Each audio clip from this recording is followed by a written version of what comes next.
are back down here at it again. So what we're going to do today is we're going to see what the 7.3 gram alien play, the gray colored solid aluminum, and we're going to see what kind of feet per second we get, what kind of joules of energy we can get from the 7.3 alien play ammunition, which is more economical ammunition and definitely my choice if I'm shooting out at the club, out at the range. This way, if I lose a couple, I'm not gonna, ain't gonna break the bank. So, anyways, I want to see what this new setup that I have, this refitted barrel with the Reaper suppressor, can get with the lighter ammunition. The other day I shot some of the 8 gram and the 10 gram with 1100 psi HPA. Now I'm going to see what it does with 36 grams of CO2. Okay, that would be 3 12-gram CO2 carts, preheated. So let's see what it does. And I think I fixed my problem I had with that magazine. Thank you, Sean. You were totally right. Once I looked at it closer, the new follower piece that I had put on when I repaired the magazine was actually, the pin was moving around a little bit, and that was the problem the other night. So unfortunately, I ended up damaging the extended mag part of that one, so I only got one left. So we got 2 stock magazines that have been rebuilt, and we got 1 8-round. So we'll be doing 12 rounds, 2 6-round mags and an 8-round mag. All right.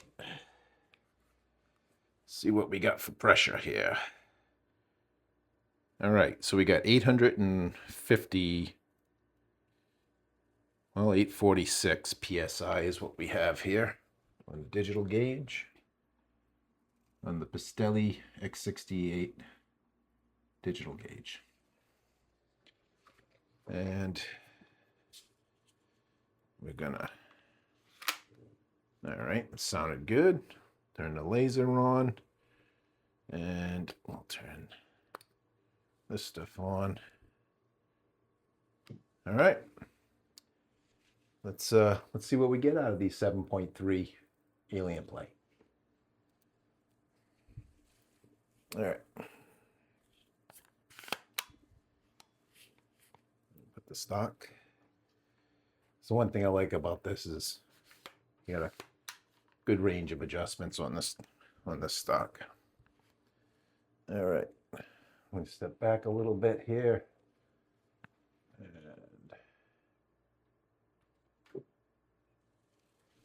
make sure I can see. I'm just going to be calling out the feet per second as I shoot. All right, so we got mag 1, shot 1. 486.4 feet per second. Shot 2. Wow, okay. 475.2 feet per second. That was some kind of a rapid fire. We're down to 604 psi now. All right. That was shot 2, I think it was. I'm all distracted now. This thing just freaking sounded like a machine gun.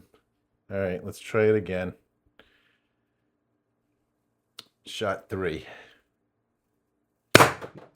408.7 feet per second. Shot 4.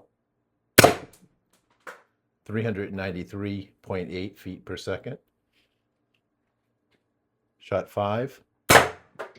380.8 feet per second. And shot 6. Or maybe I shot more than one, I don't know. Shot 6. 359.3 feet per second. Yeah. All right. So I ain't making it through all these magazines because something really weird happened, and my pressure's down a lot lower than it should be right now. So I don't know.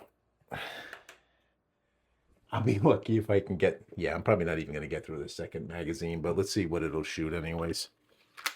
I'm at 439 PSI. And I would say that was an auto fire. So I don't know if my spring, there's something going on with the spring or what. So I had rebuilt all the O-rings not too long ago, and it was running pretty smooth. As a matter of fact, it was running really good on the HPA the other day. So I'm not even going to pretend to know what the heck just happened there, other than maybe the spring. But let's shoot this until we run out of gas, I guess. All right. Mag 2 shot 1. 338.7. Shot 2. Shot 2 did not register. How about shot 3? I could have thrown that thing faster than that. I'm surprised it even registered. It said 1 point. It said 113.7 or something like that. All right. We're down to 300 PSI, and it looks like my digital gauge battery's dying on me too. It's kind of doing a little weird dance. I haven't charged it but once since I got it in the mail, so it was fully charged, so it's probably time to recharge this thing. All right. Oh, turn that thing off. All right. I don't know what it is, man. Lately, every time I put CO2 in this gun, I have some kind of problem with it. Actually, I do know what it is. It's the CO2. Matter of fact, I know Sean will tell me this too. It's because I don't have that adapter in this MCS for CO2. So it probably got a slug of liquid CO2, which probably caused that crazy auto fire. So there's probably nothing wrong with this then. I just got to see. I thought I had something in there that was gonna help prevent it sucking up slugs of liquid CO2, but I guess this little adapter piece that I put in there with some smaller holes, it's not good enough. I must have got a good slug of warm CO2, liquid CO2 in there.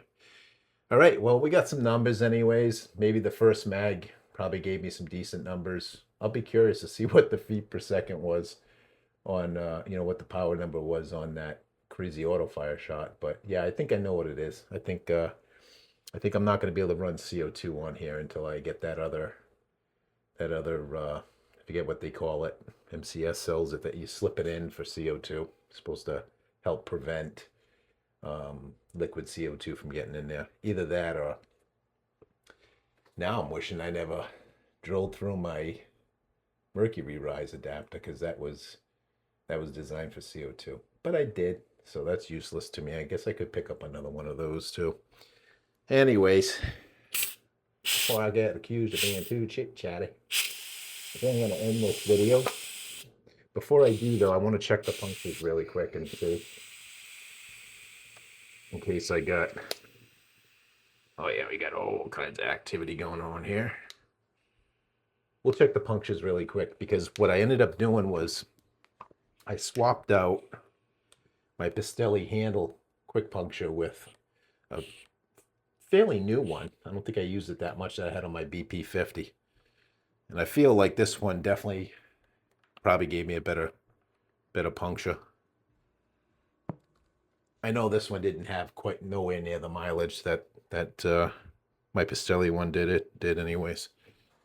And yeah, it looks, because that was the problem I was fighting the other day too, which is the reason why I ended up doing a video yesterday with HPA, because the video that I did earlier in the day with the CO2, I was fighting all sorts of problems with the quick punctures working or not working properly.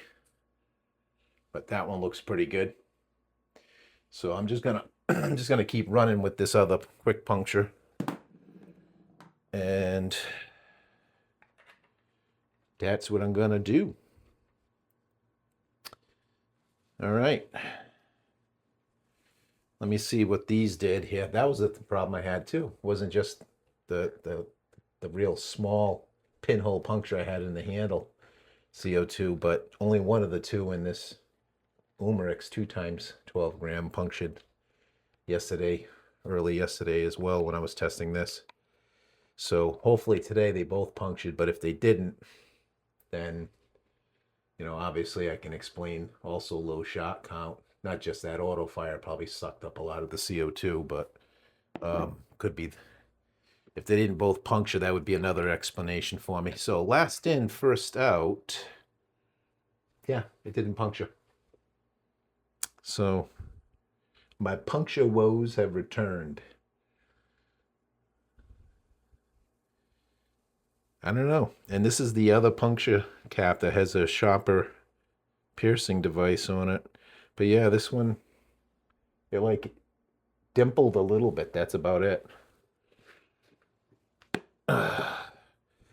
Just in case, I always get a little nervous with those things. It's like a round that doesn't go off, when it hits the primer and just dimples the primer. Same, well, that's far worse, obviously, than this problem. But I like to put them right back in. This makes me uncomfortable knowing I got something out there that hasn't punctured fully, but yet it's got a dimple, a little bit of a crease on it. So we'll keep it in the handle so it's safe.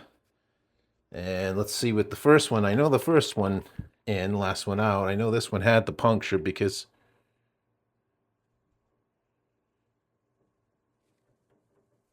it did puncture, but not the usual tear that I normally get. So I don't know. Maybe I just didn't hit that thing hard enough. I mean, that's possible. I mean, I injured my thumb last night, so my thumb's killing me, and it's possible that I was being cautious since that's my left hand that I went swinging at it with to puncture it. So,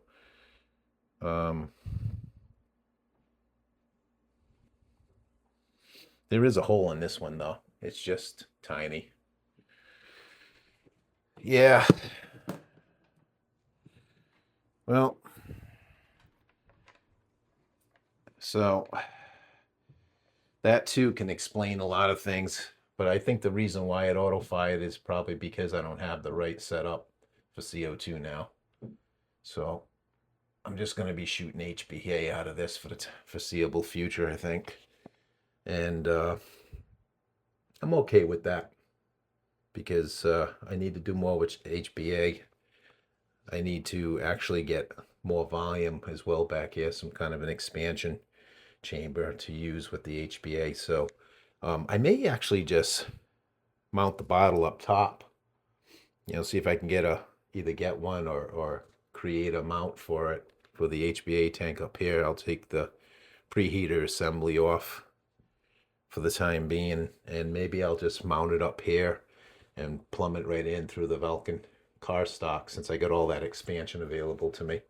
I mean, that's a good amount of expansion right in there. So I think I'll do that for a little while. I mean, we got summer coming up now, spring into summer months. I'm not going to need a preheater on this thing. So maybe I'll take the preheater off of it.